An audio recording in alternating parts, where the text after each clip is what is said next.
Alright, let's make this button interactive. The first thing I add is a hover state. So right here on the button, use the hover variant and make the background darker. Currently it's indigo 500, let me make it indigo 600. Now on hover, it gets darker.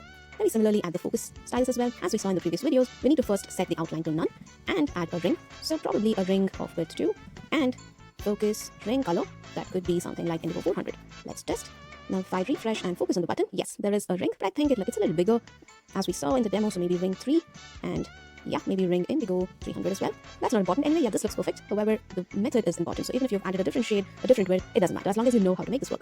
Okay. And the next thing is the main thing. Now on hover and on focus, this icon moves to the right. We can do that using the group modifier first. So let's add group to the parent. We can add that here.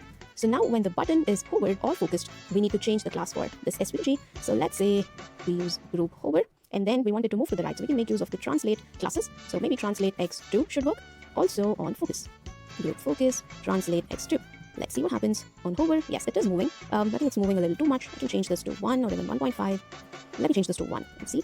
Refresh. Yeah, this is great. But of course, the transform is very sudden. So let's simply add a transition class to smoothen it. Refresh. And yeah, this is nice. Now, even if you hover on it, it nicely moves to the right. This is exactly what we had to achieve. And if you were able to do this, fantastic. If not, with a little more practice, you'll get here. Let's dive deeper and figure out all the customizations that's possible using Tailwind.